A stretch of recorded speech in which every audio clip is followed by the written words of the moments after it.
article concerns the core events which House Democrats claim are impeachable. The timing of aid to Ukraine. But it does not even purport to allege any actual crime. Instead, they deploy the vague phrase, abuse of power. Abuse of power. To impugn the president's action in a general, indeterminate way. Speaker Pelosi's House just gave in to a temptation that every other House in history has managed to resist. Let me say that again.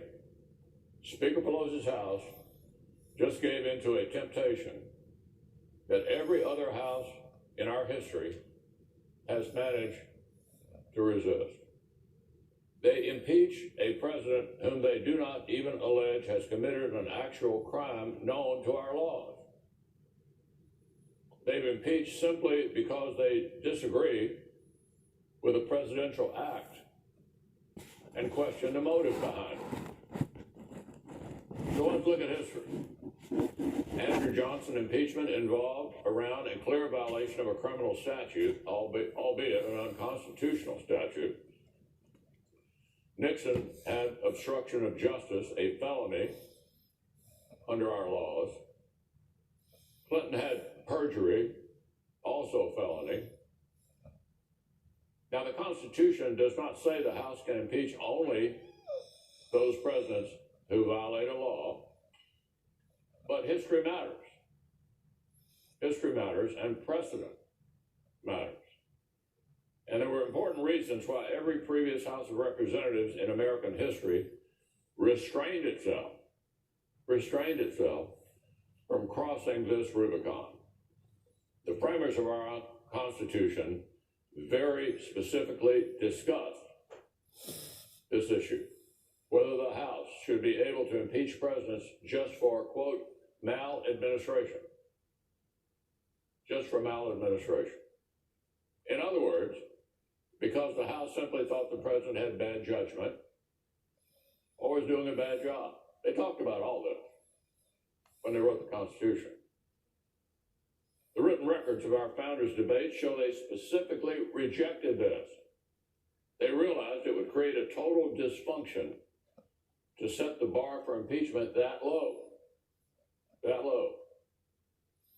James Madison himself explained that allowing impeachment on that basis would mean the president serves at the pleasure of the Congress instead of the pleasure of the American people. It would make the president a creature of Congress, not the head of a separate and equal branch. So there were powerful reasons, Mr. President, why Congress after Congress for 230 years, required presidential impeachment to revolve around clear, recognizable crimes, even though that was not a strict limitation. Powerful reasons why for 230 years, no House opened the Pandora's box of subjective political impeachments. That 230-year tradition died last night. Now, Mr. President, House Democrats have tried to say they had to impeach President Trump on this historically thin and subjective basis because the White House challenged their request for more witnesses. And that brings us to the second article of impeachment.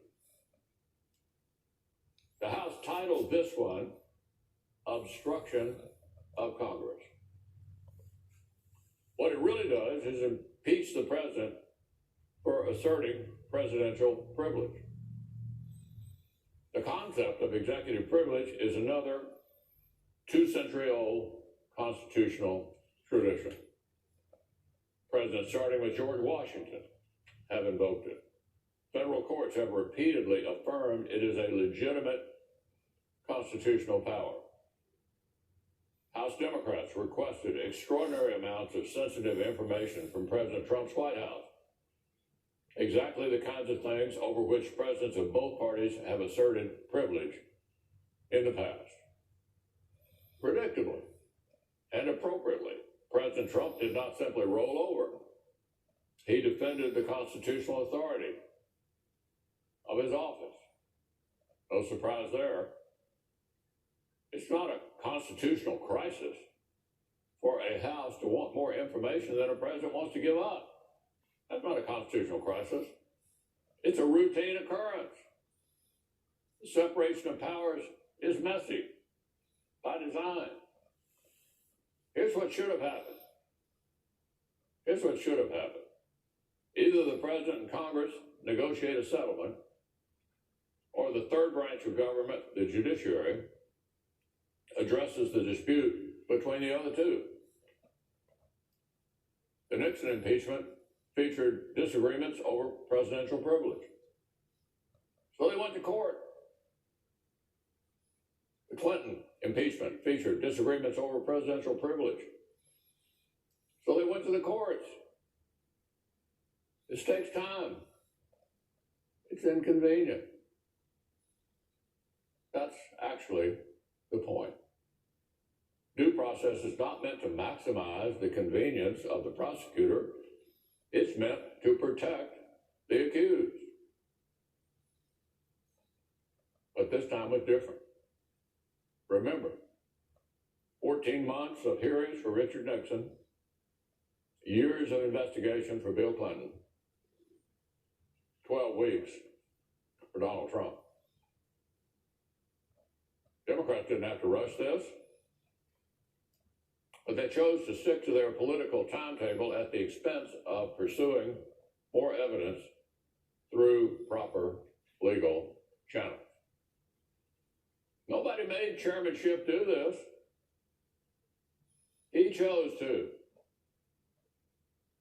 The Tuesday before last on live television, Adam Schiff explained to the entire country that if House Democrats had let the justice system follow its normal course, they might not have gotten to impeach the president in time for the election.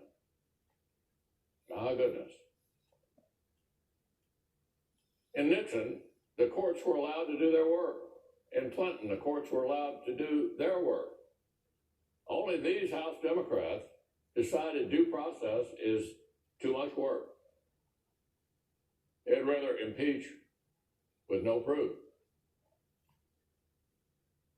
Well, Mr. President, they tried to cover for their own partisan impatience by pretending that the routine occurrence of a president exerting constitutional privilege is itself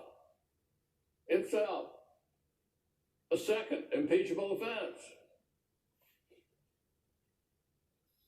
The following is something that Adam Schiff literally said in early October. Here's what he said. Any action that forces us to litigate or to have to consider litigation will be considered further evidence of obstruction of justice. That's Adam Schiff. Here's what the chairman effectively said and what one of his committee members restated just this week. If the president asserts his constitutional rights, is that much more evidence he's guilty.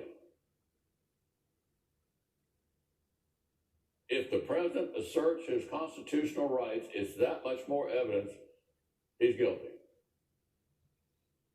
That kind of bullying is antithetical to American justice.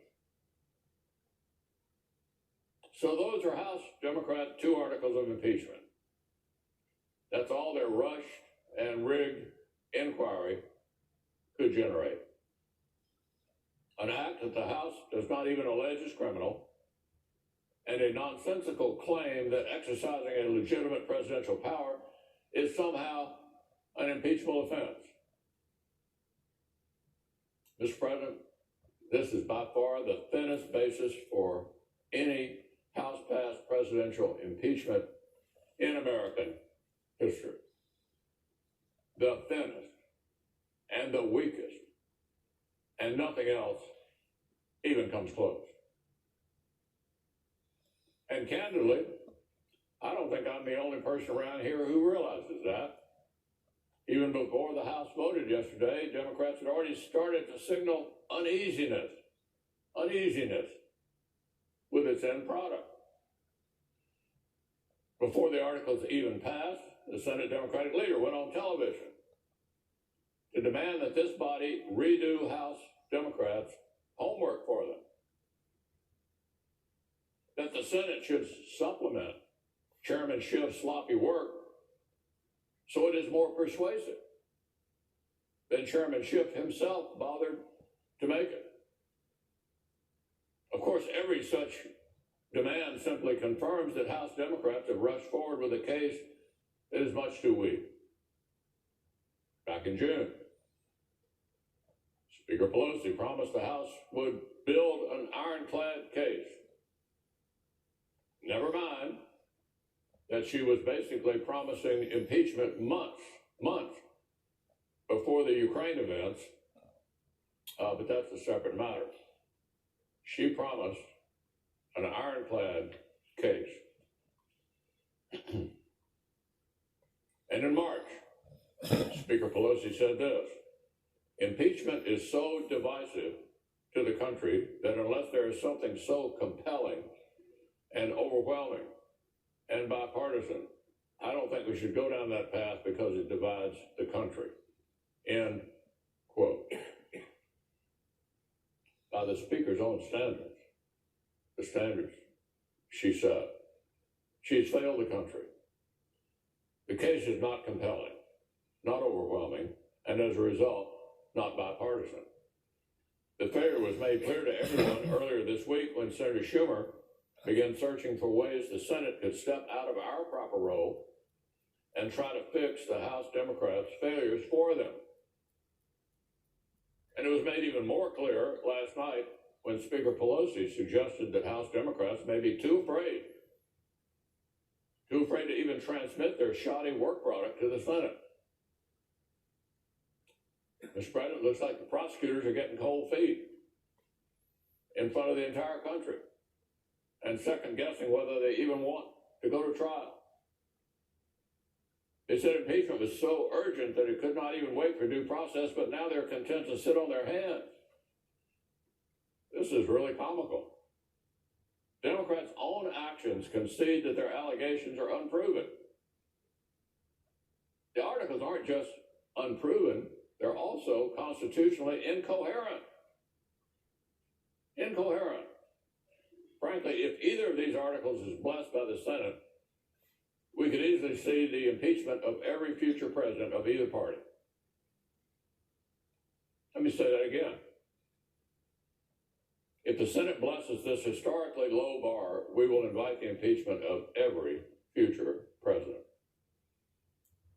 The House Democrats' allegations, as presented, are incompatible with our constitutional order.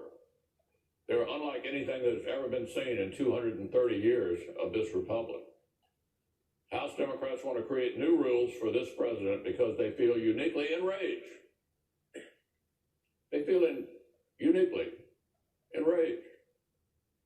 But long after the partisan fever of this moment has broken, the institutional damage will remain. I've described the threat to the presidency. This also imperils the Senate itself.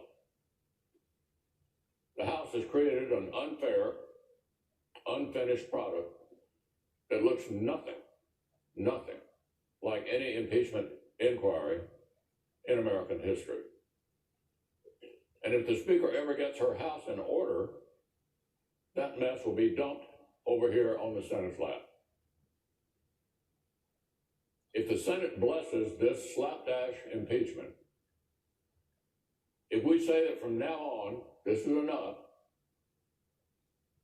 then we invite an endless parade of impeachable trials. Future houses of either party will feel free to toss up a jump ball every time they feel angry. Free to swamp the Senate with trial after trial, no matter how baseless the charges. we'd be giving future houses of either party unbelievable new power to paralyze the Senate at their whim. More thin arguments, more incomplete evidence, more partisan impeachments. In fact, Mr. President, this same House of Representatives has already indicated that they themselves may not be finished impeaching.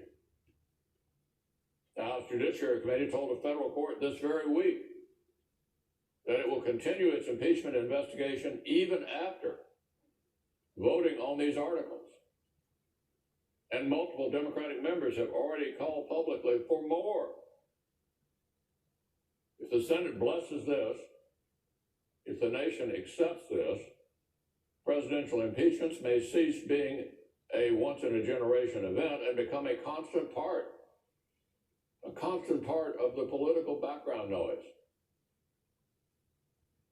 This extraordinary tool of last resort may become just another part of the arms race of polarization.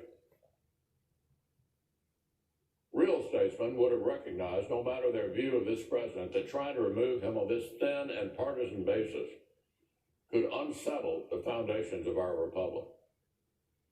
Real statesmen would have recognized, no matter how much partisan animosity might be coursing through their veins, that cheapening the impeachment process was not the answer.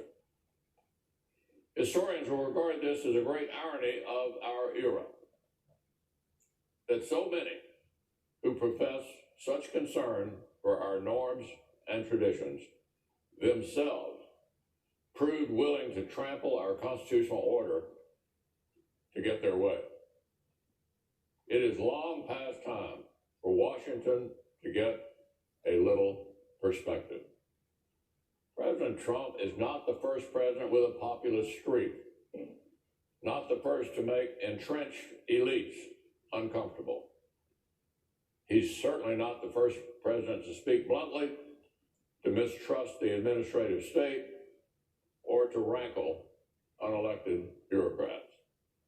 And heaven knows he's not the first president to assert the constitutional privileges of his office rather than roll over when Congress demands unlimited, sensitive information. None of these things, none of them, is unprecedented. I'll tell you what would be unprecedented. It will be an unprecedented constitutional crisis if the Senate literally hands the House of Representatives a new partisan vote of no confidence that the founders intentionally withheld, destroying the independence of the presidency. It will be unprecedented if we agree that any future House that dislikes any future president can rush through an unfair inquiry, skip the legal system, and paralyze the Senate with a trial. The House could do that at will under this precedent. It will be unprecedented if the Senate says second-hand and third-hand testimony from unelected civil service servants is enough to overturn the people's vote. It will be an unprecedented constitutional crisis if the Senate agrees to set the bar this low forever. It is clear what this moment requires. It requires the Senate to fulfill our founding purpose. The framers built the Senate to provide stability, to take the long view of our republic, to safeguard institutions from the momentary hysteria that sometimes consumes our politics, to keep partisan passions from literally boiling over. The Senate exists for moments like this. That's why this body has the ultimate say in impeachments. The framers knew the House would be too vulnerable to transient passions and violent factionalism. They needed a body that would consider legal questions about what has been proven and political questions about what the common good of our nation requires. Hamilton said explicitly in Federalist 65 that impeachment involves not just legal questions, but inherently political judgments about what outcome best serves the nation. The House can't do both. The courts can't do both. This is as grave an assignment as the Constitution gives to any branch of government, and the framers knew only the Senate could handle it. Well, the moment the framers feared has arrived. A political faction in the lower chamber have succumbed to partisan rage. A political faction in the House of Representatives has succumbed to a partisan rage. They have fulfilled Hamilton's philosophy that impeachment will, quote, connect itself with the pre-existing factions, enlist all their animosities, and there will always be the greatest danger that the decision will be regulated more by the comparative strength of parties than by the real demonstrations of innocence or guilt. Alexander Hamilton. That's what happened in the House last night. The vote did not reflect what has been proven. It only reflects how they feel about the president. The Senate must put this right. We must rise to the occasion. There's only one outcome that is suited to the paucity of evidence, the failed inquiry, the slapdash case. Only one outcome suited to the fact that the accusations themselves are constitutionally incoherent. Constitutionally incoherent. Only one outcome will preserve core precedents rather than smash them into bits in a fit of partisan rage because one party still cannot accept the American people's choice in 2016. It could not be clearer which outcome would serve the stabilizing, institution-preserving, fever-breaking role for which the United States Senate was created, and which outcome would betray it. The Senate's duty is clear. The Senate's duty is clear. When the time comes, we must fulfill it.